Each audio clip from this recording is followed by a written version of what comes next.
আল্লাহর হাবিব আমারে অনুমতি দেন আমি একটা বক্তৃতা দিব। হযরত ওমর তরবারি লইয়া জোরে জোরে বক্তব্য দিতে লাগলো। মক্কা নগরীর কুরাইশ বংশের লোকেরা এবং যত লোক আছে সবাইকে আমি সাবধান করে দিলাম, আমি ওমর ইসলাম ধর্ম গ্রহণ করছি। বন্ধু এমন একটা জিনিস, বন্ধুর কাছে সব বিষয় কিন্তু শেয়ার করা হয়। তাই আপনার জীবন ধ্বংস হওয়ার জন্য বন্ধুই যথেষ্ট। বন্ধু বানানোর ক্ষেত্রে খুব সাবধান। আরে যুবক ভাই, উকবার বন্ধুগুলো ছিল মারাত্মক ডেঞ্জারাস। এই বন্ধুর কারণে উকবা তো নষ্ট এমনি ছিল, আরো নষ্ট হয়েছে। সব দিক দিয়া বন্ধু জড়িত। আপনারা যদি ইতিহাস পড়েন, ফেরাউনের ইতিহাসও যদি পড়েন, ফেরাউন ধ্বংসের একমাত্র কারণ হলো ফেরাউনের বন্ধু। ফেরাউনের ইতিহাস যারা পড়ছেন দেখবেন ফেরাউনের বন্ধু ছিল হামান। হামাইন্না কিন্তু ফেরাউনের বুদ্ধি দিয়া দিয়া খুদা পর্যন্ত বানাইছে। ফেরাউন্না কইছেন আমি যে খুদা হইতে চাই, আমার তো মানুষে ফিডাইব। হামাইন্না কয় কোনো ফিডাফিডি নাই, তোরে খুদা বানানোর দায়িত্ব আমার। কে কয়? বন্ধু কয় তোরে খুদা বানানোর দায়িত্ব আমার, শুধু কর্মসূচি এখন থেকে শুরু কর, প্ল্যান শুরু করে দেখ। তাহলে ফেরাউনকে ধ্বংস করছে বন্ধু হামান। আর রাসূলের যুগে আবু জাহেলের কিছু বন্ধু গ্রুপ ছিল, তারা বন্ধু বন্ধুর জীবন ধ্বংস করছে। উকবারে ডাক দেয়া কয়, উকবারে বন্ধুদের সাথে যেই পরিমাণ গাদ্দারি করছস, আজকের পর থেকে তোরে বয়কট করলাম রে, বয়কট করলাম। আর কোনদিন তোর সঙ্গে আমাদের চলাফেরা হবে না। নেতা ওই তিনি তোরে নেতা বানানো, বোতল খাইতেনি আর জীবনে বালা কইরা খাওয়ামো, ক্লাবও যাইতেনি তোরে যাওয়ামো। আজকের পর থেকে তোর সাথে আমাদের কোনো ওঠা বসা নাই, তোরে বয়কট করলাম। এখন উকবায় চিন্তা করলাম সর্বনাশ, মুহাম্মাদের কালেমা পড়ার কারণে বন্ধুরা আমাকে ছেড়ে চলে যাবে, নেতাগিরি আমার চলে যাবে, আবু জাহিল্লা সেতা, আমার তো উপায় নাই। তাই উকবা সাথে সাথে একটা পল্টি মারছে। পল্টি বুঝেন না আপনারা? সাথে সাথে পল্টি মারছে। ডাক দেয়া কয়, দোস্ত দাঁড়া, আমার সাইরা যাবি না দোস্ত রে। আমি কালেমা পড়ছি কথা ঠিক, কিন্তু এটা অরিজিনাল মুহাম্মাদের কালেমা পড়ছি না। জুড়ে কন্যা নাউযুবিল্লাহ। কি পরিমাণ পল্টি মারছে। আমি কালেমা পড়ছি গো, কিন্তু আমি কালেমাটা আব্দুল্লাহর পুত্র মুহাম্মাদের কালেমা পড়ি নাই। আবু বকর যেই কালেমা পড়ছে আমি সেই কালেমা পড়ি নাই। ওমর যেই কালেমা পড়ছে সেই কালেমা পড়ি নাই। এখন বন্ধুরা কয়, তুই কোন কালেমা পড়ছ? কয়, দোস্ত রে আমি পলিটিক্সের কালেমা পড়ছি। বলার মানুষ পলিটিক্স বুঝেননি? আপনারা আওয়াজ নাই কেন? আওয়াজ নাই, বক্তা শুধু আওয়াজ কেমনে দিতেন চিন্তা করতেছেন যদি হুজুরের দাম বাইরা জায়গা। হ্যাঁ, এরকম চিন্তা ভাবনা আছে আপনারা? একটু আওয়াজ দিলে কথা বলতে উৎসাহ, কারণ আমি তো আপনারা ভাষা বুঝি কম। আপনারা আমার ভাষা বুঝেন কিনা আমি চিন্তা থাকি আওয়াজ না দিলে। আর আপনারা আওয়াজ পাননি, এটা তো একটা টেনশনে আছে। তাহলে একটু কথাও তখন আমি আমার বাসায় ওয়াজ করলে তো ওয়াজ হইতো না, খবর জিয়ারত হইব। মাশাআল্লাহ, যে সুন্দর ভাষা আমরা সিলেটের ভাষা, আমি আপনারা বুঝেন ওই ভাষাই কিন্তু ইউজ করতেছি। এরপরে যদি না বুঝেন তাহলে তো কপাল খারাপ। বুঝেন যে এটা তো আমার বুঝাইতেই, হ্যাঁ না মাধ্যমে আমার বুঝাইতে। একটু দিলের কান লাগায় শুনেন, বিশেষ করে যুবক, ইয়াং জেনারেশন। আজকে তোমাদের জন্য এই কথাগুলি খুব প্রয়োজন, বৃদ্ধদের জন্য না, শুধু আমাদের যুবক ভাইদের জন্য কথাগুলি একটু দিলের কান লাগায় শুনেন।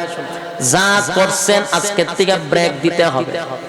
যার তার সঙ্গে বন্ধুত্ব হবে, যারে তারে বন্ধু বানানো যাবে। যুবক ভাই, উকবা ডাক দিয়ে কয়, কালেমা পড়ি নাই, সাথে সাথে পল্টি মারছে। আমি কালেমা পড়ছি গো। কিসের কালেমা পড়ছ? কয় আমি পলিটিক্সের কালেমা পড়ছি। কয় সূরা পলিটিক্সের কালেমা কি?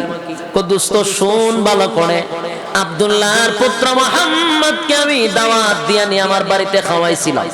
খানার টেবিল থেকে দাঁড়ায় কয় খাইব না। কেন খাবে না? কয় সে বলতেছে আমি মূর্তি পূজারী, সে পয়গম্বর, মূর্তি পূজারীর ঘরে খানা খাবে না। দোস্ত তোরা ক এই মজলিস থেকে যদি আব্দুল্লাহর পুত্র মুহাম্মদ উঠে যায় রে, সমাজের মধ্যে আমি মুখ দেখাইতে পারবো না, সবাই আমার মুখে তুতু দিবে। তাই বাঁচার জন্য আব্দুল্লাহর পুত্র মুহাম্মদের কালেমা পড়ে ঈমান আনছিলাম। এটা আমার পলিটিক্সের কালেমা ছিল। নাউজুবিল্লাহ। কি পরিমাণ সিটার চিন্তা করেন পল্টি লইছে। এ যুবক ভাই, উখবার বন্ধু গোলা ছিল ডেঞ্জারাস, মারাত্মক, এর থেকে আরো বেশি শিয়ানা। বন্ধু গোলা ডাক দেয়া কয় দোস্ত রে, এত সহজে তোরে আমরা বিশ্বাস করতে পারি না, কারণ তুই বন্ধু মহলের সাথে বেঈমানি কইরা লাইছস, সুতরাং তোরে এত সহজে বিশ্বাস করা যায় না। আমরা জানি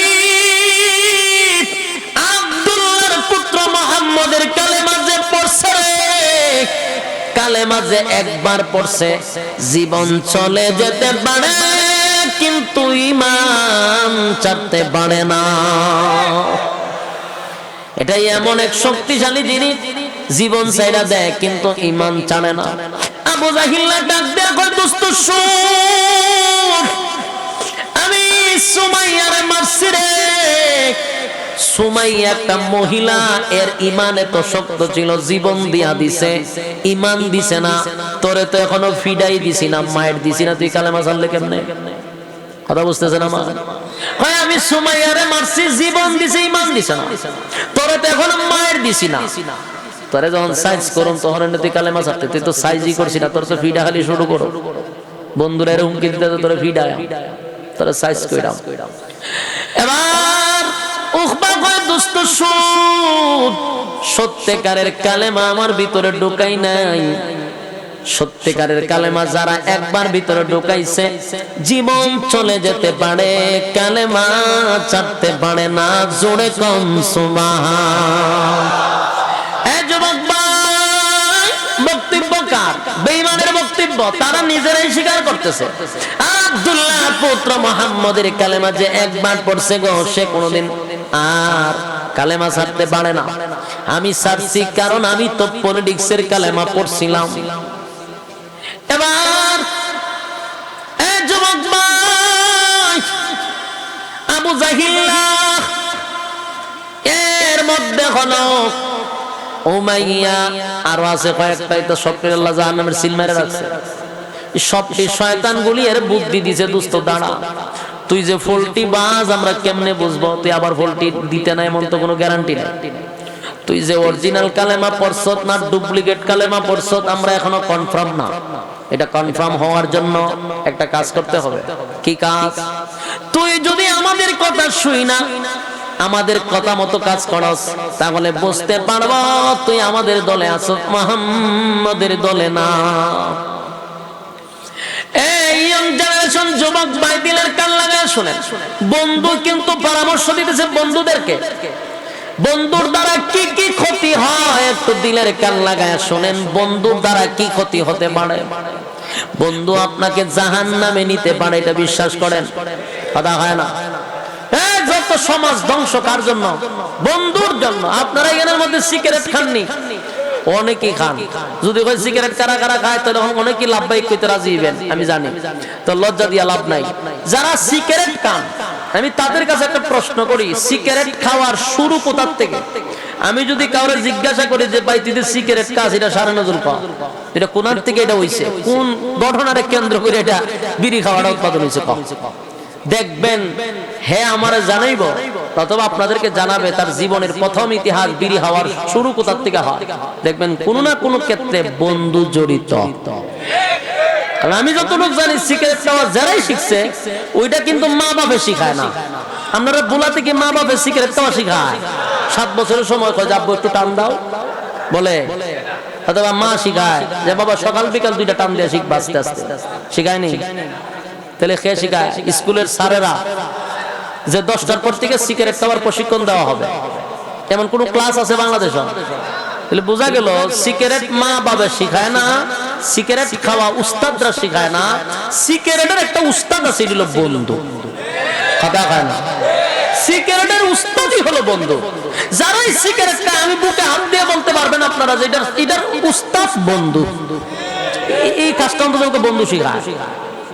যদি আপনারা স্মরণ না থাকে তাহলে ধ্যানমগ্ন অবস্থায় কতক্ষণ বসে থাকবেন, যে শুরুটা কই থেকে হয়েছিল। দেখবেন আপনার ধ্যানের ভিতরে শয়তানে ঢুকাই দেবে যে তোর বন্ধু। বলুন কে? মাশাআল্লাহ, বন্ধু এই কাজগুলো খুব সুন্দর করে করাইতে পারে। এরপরে যারা গাঞ্জা খায়, এরপরে এখন বাড়িছে কিতা নেশাগ্রস্ত যে সমস্ত পণ্যগুলা, যে ট্যাবলেট, এরপরে বাড়িছে এখন কিতা নামও চিনি না, ওই যে আপনার ডাইল হয় একটা, এরপরে ডাইল লই একবার আমি পড়ছিলাম বেজাল। আমার কাছে একজন এসে দেখো ভাই এত এলাকার মধ্যে ডাইল কোট ডাইল খায়, আমাকে ডাইল হেলে দিচ্ছে, আমি তো ডাইল খাই। আমি তো আর এটার হাকিকত বুঝছি না। আমারও জন কাছে আমি ডাইল তো আমিও খাই, আরে এই ডাইল না, আমি কোন ডাইল? বুটের ডাইল, বুটের ডাইলও খাই। বুটের ডাইল না, আমি মসুরিও না। হ্যাঁ বেটা, এরপর আবার ডাইল কি আছে? মুগ ডাইল নেই, মুগ ডাইলও খাই। আমার জীবনে জানতাম না যে ডাইল যে একটা নেশাগ্রস্ত জিনিস। ওই দিন শুনছি আমার বাইরে এইটা না, এই ডাইল হইলো খাইলে পরে এটা নেশা। সর্বনাশ, তুই আর মানুষের দ্বারা কোন যেত না যে ডাইল খাই। সাবধান, ডাইল খাই কথাটা হইলো ডর করে, ভয় লাগে। এখন বেরিয়েছে ডাইল। এই যতগুলা নেশাগ্রস্ত জিনিস আছে আমাদের যুবকরা এগুলা এখন খায়। লাইফ শেষ, দুনিয়া শেষ, পরকালও শেষ। এই নেশাগ্রস্ত জিনিসগুলা শিখায় বন্ধু। নেশা যারা শিখে, বন্ধু শিখায়। এই বন্ধু আপনার জীবন শেষ করে দিল, দুনিয়ার জিন্দেগি, পরকালের জিন্দেগি, উভয় জিন্দেগির বরবাদ। বলুন, বন্ধু একটা গুরুত্বপূর্ণ জায়গা। সেই জায়গাতে যদি আপনি অযোগ্যকে আপনার বন্ধু বানান, আপনার লাইফ ধ্বংস করে দিবে। তার সাথে বন্ধুত্ব করবেন না, সাবধান, খুব সাবধান, খুব সাবধান। বন্ধুত্ব সবার সাথে চলে না। সে আপনার ওজন বুঝবে না, আপনার মানুষের সামনে সে ফাতলা বানাই দিবে, আপনার ইজ্জত সে নষ্ট করে ফেলবে। এই জন্য যোগ্যবান বন্ধু দরকার, যার কাছে আপনি সব শেয়ার করবেন। এটা ভালো একটা বন্ধু দরকার। আউল ফাউলদেরকে বন্ধু বানাইবেন, লাইফ শেষ। কথা বুঝতে চাই? উখবার বন্ধু ছিল মারাত্মক। বন্ধুরা কয় তুই যে অরিজিনাল না ডুপ্লিকেট কেন বুঝো? যদি আমরার কথা মানস তাহলে বুঝুম তুই আমরার দলে আসস, আর না মানলে তুই মুহাম্মদের দলে। উকবা তো শয়তান আগে ছিল, সে খুব দুষ্ট ছিল। রাসূলের একবার নামাজরত অবস্থায় এই উকবাই কিন্তু রাসূলের এই শরীরের মধ্যে উটের নাড়ি বুড়ি রাখছিল। উকবা আগের থেকে শয়তান, এ খুব মারাত্মক খারাপ ছিল। দেখো দুষ্ট, তোরা যা বলবি তা মানতে বাধ্য।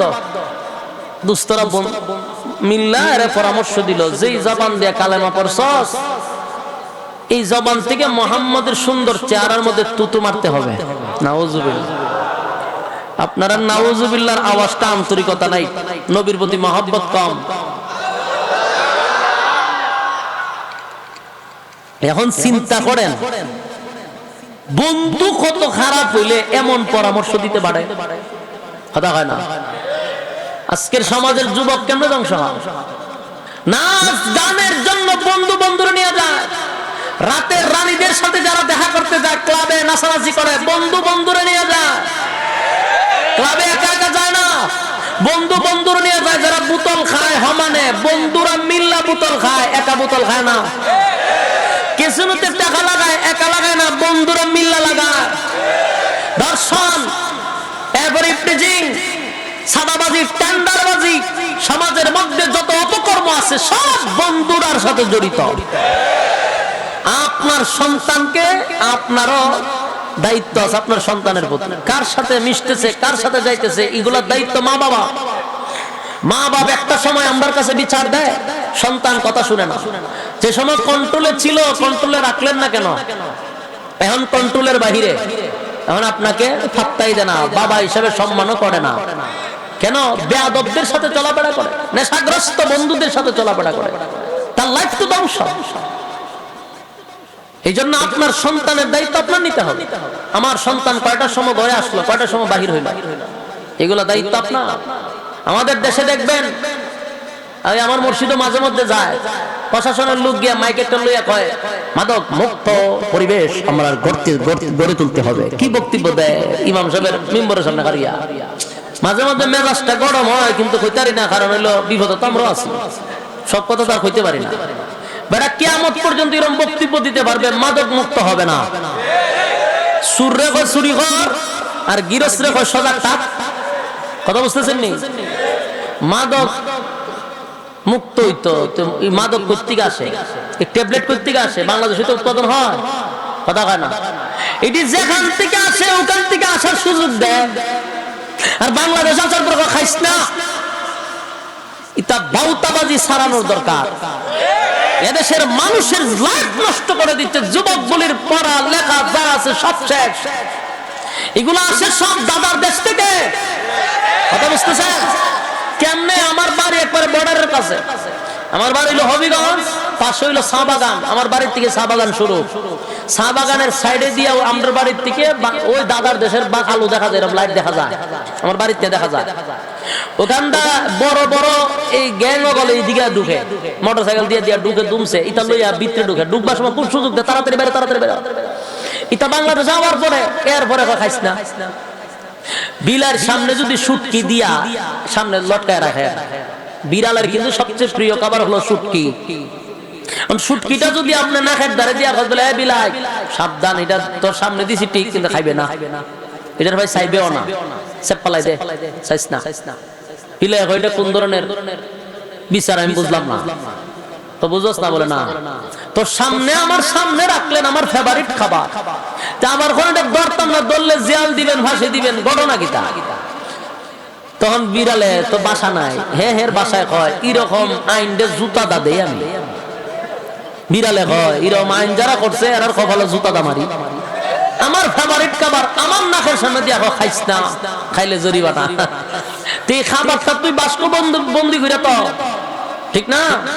বাস্কবন্দি করে তুই বলে বাস্ক করলে খাইস না, যুক্তি আছে। আমার সামনে ওপেন করে রাখবেন, এরপরে খাইস না, এটা তো ফাইজলামি, ঠিক না? এই সমস্ত নেশাগ্রস্ত জিনিস ওপেনে আনে, এরপরে খাইস না, খাইলে কিতা করবেন? খাইলে সাইড দেওয়ালের ভিতরে বন্দি করে তো তেতো বেটা, এটা তুই ডুবলে দিতে আসলে না। এই খাস এই সাইড দেওয়ালের ভিতরে যাওয়ার আগে তো এই জিনিসগুলো তো ভিতরে ঢোকার জন্য নিষেধ করা দরকার ছিল। যে গেট দিয়ে আসে ওই গেটের লোক রাখার দরকার ছিল, ঠিক না? সব উল্টা পাল্টা। এজন্য আমরা উলামায়ে কেরাম আপনাদেরকে সবসময় ভালো পরামর্শ দিই, আপনার সন্তানদেরকে আপনার মোটের মধ্যে রাখবেন, বাজে বন্ধুদের সাথে যেন চলাফেরা না করে। কথা বুঝতেছেন? এবার শুনেন, উকবার বন্ধুগুলা তো এমনি হলো দুষ্ট, আবার কেমন একটা বুদ্ধি দিছে চিন্তা করছেন? কই যেই জবান দা কালেমা পড়ছস, ঠিক ওই জবান দিয়া আব্দুল্লাহর পুত্র মুহাম্মদের চেহারার মধ্যে যদি তুই তো মারতে পারস, নাউজুবিল্লাহ, তাহলে আমরা বুঝবো তুই আমাদের দলে আছস, আমরা খুশি হয়ে যাব। কেমন বন্ধু, এর পরামর্শ দিচ্ছে। হ্যাঁ, কিন্তু এরকম চিন্তা ভাবনা করছিল না, কিন্তু যে বন্ধুর সাথে চলে, হয়তো দোস্ত আমি রাজি, নাউজুবিল্লাহ, হ্যাঁ আমি রাজি। কেন রাজি? গদির জন্য, চেয়ারের জন্য, পলিটিক্সের কালেমা পড়ছে তো। এই গদির জন্য মানুষ সব করতে পারে, সব উকবায় যারা করছে সব করতে পারে মানুষ। উকবায় কয় আমি রাজি। 4-5 জন মিল্লা এরা রাসূলের কাছে গেছে, আল্লাহর রাসূল খানায় কাবার থেকে দূর থেকে এরা দেখছে এরা আসতেছে। রাসূলের ভিতরে তো মায়া মহব্বতের অভাব নাই, রাসূল একেবারে দরদ মাকা দিল নিয়া রাসূল উঠে দাঁড়ায় গেছে, দাঁড়ায় আস্তে আস্তে এদের দিকে আর আগায় যাইতেছে। আল্লাহর হাবিব মনে করছে গতকালকে কালেমা পড়াইছি, মনে হয় গো বন্ধুদেরকে লইয়া আজকে সবার সামনে কালেমা পড়বে। নবী ভাবছে একটা, তারা করতে আসছে আর একটা। আল্লাহর হাবিব ভাবছিল হায়রে নেতারে কালকে কালেমা পড়াইছি, আজকে নেতায় আরো 5 জন নেতা নিয়ে আসছে, এরা যদি কালেমা পড়ে গো ইসলামের শক্তি বেড়ে যাবে, কারণ নেতায় কালেমা পড়লে ইসলামের শক্তি বাড়ে। কারণ হযরত ওমর আল্লাহর কাছ থেকে নবী উমর রে ছায়া আনছে, সুবহানাল্লাহ। খলিফাতুল মুসলিমিন হযরত ওমর ইসলাম ধর্ম গ্রহণ করার পরে ইসলামের শক্তি বাড়ছে না কমছে? অনেক গুণে বেড়ে গেছে। ওমর ইসলাম ধর্ম গ্রহণ করার পরে প্রকাশ্যে নামাজের অনুমতি আসছে। সুবহান। হযরত ওমর বলেন, হাবিব আমি ওমর কালেমা পড়ছি গো, আর আজকে আপনি লুগাইয়া নামাজ পড়বেন, এটা তো হতে পারে না। আমি আপনারে ওয়াদা দিলাম আজকে থেকে আপনি প্রকাশ্যে নামাজ পড়বেন। আল্লাহর হাবিব আমারে অনুমতি দেন, আমি একটা বক্তৃতা দিব। হযরত ওমর তরবারি লইয়া জোরে জোরে বক্তব্য দিতে লাগলো। মক্কা নগরীর কুরাইশ বংশের লোকেরা এবং যত লোক আছে সবাইকে আমি সাবধান করে দিলাম, আমি উমর ইসলাম ধর্ম গ্রহণ করছি, প্রকাশ্যে নামাজ হবে। পারত যদি কেউ বাধা দিতে, কার সন্তান এতিম করতে চাস আমার তরবারের কাছে আয়, কার বিবিকে বিধবা বানাইতে চাস আমার তরবারের কাছে আয়। এবার আবু জাইল ঘর থেকে কয়, সব বনাছে তোমার বক্তব্য কে দেরে আমার এলাকায়? আবু জাইল ঘর থেকে বাইরে গিয়া দেখে উমর বক্তব্য দেয়। উমর রে দেখে আবু জাইল পিছন দিকে না চাই একটা দৌড়টা করে গেছে। আপনার দেশ কুত্তা কুত্তায় কুত্তায় খাদ্য লাগতে দেখছেন নি? কুকুর আর কুকুরে দেখছে, দেখার মধ্যে খালি দেখলেই তোরা কিছু শিখেন। কুত্তায় যখন খাদ্য লাগে, যার সাথে ঝগড়াটা লাগতো চায়, যেটা একটু সবল, স্বাস্থ্যবালা, বডিওয়ালা, এটার সাথে যখন ঝগড়া লাগতো যায়, যেটা দুর্বল, এটা যখন আয়া দেহে এটার শরীর মোটা সোটা দললে খাইয়া লইব, তখন হেন মতো কিভাবে হয় জানেন না? তখন দেখবেন দুর্বল কুকুরটা আস্তে করে লেঙ্গুরটা তার দুই পায়ের নিচে তার ঢুকা। দেখছেন কিনা জানি না, আমি নিজে দেখছি। দুইটা পায়ের নিচে দিয়ে লেঙ্গুরটা ঢুকাই দেয়, ঢুকাইয়া এইভাবে খাইতে হয়, খাইতে গ্যাগ গ্যাগ করতে বিজলি দেয়, বিজলি দিয়ে আস্তে আস্তে আস্তে করে আজকে একটা দৌড় মারে। ঠিক নেই? এর দ্বারা বোঝা যায় বাবা তোর শরীর মরিল দিকে বুঝা লাইছি যে দললে আমার ছাড়তে না, তাই আগের থেকে লেজটারে পায়ের নিচে নিয়া এরপরে দেখা হইয়া একটা দৌড় দেয়। ঠিক তেমনি ভাবে আবু জাহেল উমরের দিকে একবারে লেজ গুটাইয়া দৌড় দিয়া ঘরের ভিতরে গেছে। সব বলেন উমর উমরের দিকে খুব ডরাইছে। উমর মেজাজ ছিল গরম। ইসলামের অনেক উপকার হয়েছে উমর আসার পরে। খলিফাতুল মুসলিমিন হযরত উমরের শয়তানে ভয় পাইতো, এমন মেজাজ গরম ছিল, আর এই মেজাজটা আল্লাহর কাছে পছন্দ ছিল। সুবহানাল্লাহ। উমরকে বলা হয় মেজাজে ওহী, যার মর্জি মিজাজ মতো আল্লাহ কোরআনের বহু জায়গায় আয়াত নাযিল করছে। সুবহানাল্লাহ। উমরের মেজাজ গরম ছিল। একবার রাসূল এক সাপুরিয়ারে কইতেছে তোর গাটির কিতা এক ওইটার ভিতরে সাপ আছে। রাসূল কই দেখি, এবার দেখাইতাম না। দেখাস না, কোনা দেখাবো না। রাসূলটা না করে দেখাইতো না। রাসূল দুইবার কইছে, হে রাসূলটা ফাত্তাই দেয় না। আল্লাহ রাসূল সব বনা সেদি আমার দেখা হই না, তো দেখায় না শেষ। রাসূল চলে যাবে, রাসূল চলে যাবে, হঠাৎ করে রাসূল তাকায়া দেখে হে নিচে দিয়ে তাকায়া দেখে প্রস্রাব করতেছে দাঁড়াইয়া, আবার দেহ শরীর কাঁপতেছে, চোখ দুটো ভরে গেছে। রাসূল কই ইন্না লিল্লাহ, আমি তো তোমার কোনো কষ্ট দিছি না, আমি তোমারে কি ধমক দিছি? আমার দ্বারা কি কোনো কষ্ট পাইছো? তখন দেহ খালি কাঁপে আর মুতে, আবার চোখ দুটা বড় বড়।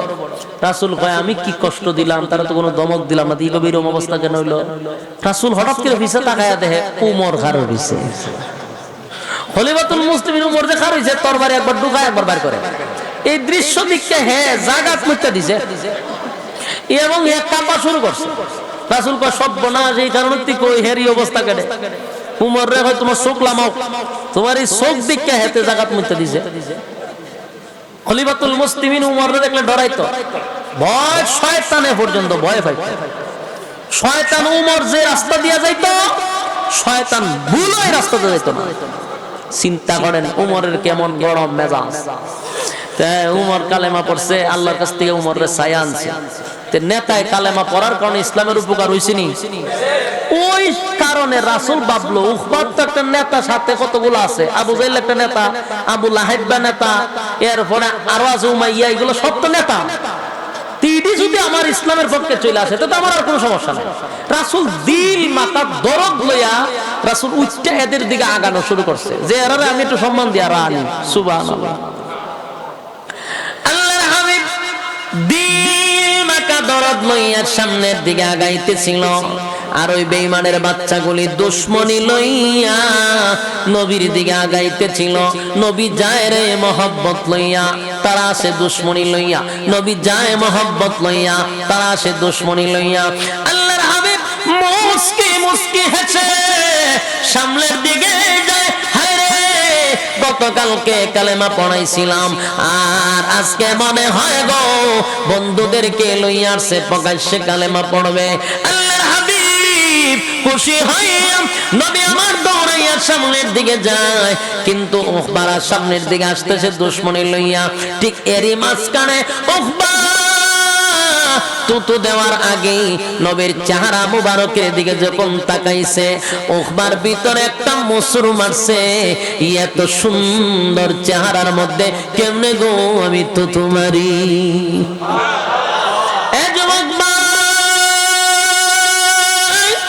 আল্লাহর হাবিবের চেহারা কত সুন্দর, এত সুন্দর চেহারার মধ্যে কেমনে গো তো মারবে? উখবার ভিতরে একটা মোচড় মারছে। যেই চেহারার দিকে তাকাইলেন, আমার নবীর চেহারা এত সুন্দর ছিল রে। নবীর চেহারার দিকে তাকাইলে ক্লান্তি দূর হয়ে যেত, ক্লান্তি দূর হয়ে যেত। নবীর চেহারার দিকে তাকাইলে কিদা পর্যন্ত নিবারণ হয়ে যেত। আল্লাহর নবীর চেহারা এত সুন্দর ছিল, যে চেহারার দিকে তাকাইলেই মানুষ বুঝতে পারত উনি আল্লাহর পয়গম্বর। এই নবীর চেহারা এত সুন্দর চেহারা, হ্যাঁ কত সুন্দর চেহারা। উখবায় কয় কেমনে রে তো তোমারি? যে চেহারার দিকে তাকাইয়া সাহাবায়ে কেরাম তৃপ্তি পায়। আর আল্লাহ বলেন আমার বন্ধুর যে আমি আল্লাহ কাউরে বানাই নাই, কাউরে বানাই নাই। হযরত জিবরাইল আলাইহিস সালাতু ওয়াস সালাম পর্যন্ত বলতে বাধ্য হয়। জিবরাইল বলেন আমি হাজার হাজার লক্ষ বছর আগে আমি জিবরাইলের সৃষ্টি হইছে। আমি 1 মিনিটের ভিতরে গোটা পৃথিবীটা কয়েকবার চক্কর দিতে পারি রে। আমার জীবনে যত মাখলুক দেখছি, আমার জিন্দেগির মধ্যে বলতে পারি আল্লাহর পয়গম্বর নবী মুহাম্মদুর রাসূলুল্লাহ সাল্লাল্লাহু আলাইহি ওয়াসাল্লামের চেয়ে সুন্দর আমি আর কাউরে দেখি নাই। জোরে কোন সুবহানাল্লাহ।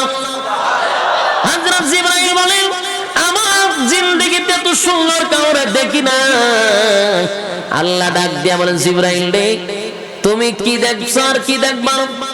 তুমি বলছো দেখি নাই, আর আমি আল্লাহ বলি আমার বন্ধুর চেয়ে সুন্দর আমি কাউরে বানাই না। তুমি দেখছো না দেখবা কোথা থেকে? আমি তো বানাই নাই, আমার বন্ধুর চেয়ে সুন্দর কাউরে বানাই নাই গো। আল্লাহ বলেন আমার বন্ধুরে আমি দেখার জন্য, বন্ধুরে সব সময় দেখি আমার মন ভরে না। আমি আমার বন্ধুরে দ্বারে বসাইয়া দেখার জন্য বন্ধুরে আমি ইনভাইট করছিলাম। বন্ধু গো আপনার আমি দাওয়াত দিলাম। বন্ধুরে বন্ধু দাওয়াত দিয়া নিয়া দুনিয়াত না বন্ধুরে দাওয়াত দিয়া নিছে 7 আসমান টপকাইয়া, সিদরাতুল মুনতাহা টপকাইয়া, আরশ আজিমে বসাইয়া, বন্ধুর পাশে বন্ধুরে বসাইয়া বন্ধু বন্ধু গল্প করছে, আর মন বড়ে কুদরতি নজর দিয়া বন্ধুরে দেখছে। এ যুবক ভাই, যে চেহারার দিকে তাকাইয়া বেঈমানের বাচ্চাগুলি তারা নিজেরাই বলতো এটা কোনো মিথ্যাবাদীর চেহারা হতে পারে না। আমরা এটা বলতে পারি উনি আল্লাহর পয়গম্বর, সাধারণ কোনো মানব না, সাধারণ কোনো মানব না। আল্লাহর নবীর চেহারাই প্রমাণ করতো উনি পয়গম্বরী চেহারা। এত সুন্দর চেহারা কেমনে গো উখবায় তো তোমার কেমনে বানাবে? চেহারা দেখে উখবার ভিতরে মোচড় মারছে। ঠিক এই মুহূর্তে আল্লাহর হাবিব সামনের দিকে আগায়া গেল, সামনের দিকে আগায়, সামনের দিকে আগাইয়া নবী মুস্কি মুস্কি হাসে। নবীর ভিতর তো ছিল আরেকটা, মনে হয় কালেমা পড়ার জন্য আসছে, তাদের ভিতরে ছিল দুশমনী। এ যুবক ভাই, দুশমনী লইয়া বেঈমানের বাচ্চাগুলি নবীর সামনে হাজির, আর আল্লাহর পয়গম্বর দিল মাকা দরদ লইয়া তাদের সামনে হাজির হইছে। নবী ডাক দিয়া বলেন, ওহ বাবা, গতকালকে কালেমা পড়াইছিলাম, আজকে কি আবার বন্ধুদেরকে লয়ে আইছো কালেমা পড়ার জন্য? নবী মুস্কি মুস্কি হাসতেছিল আনন্দে। ঠিক এই মুহূর্তে উকবা বলে, না, কালেমা পড়ার জন্য আসি নাই, কালেমা ফেরত দেওয়ার জন্য আসছি। জোরে কর নাউজুবিল্লাহ।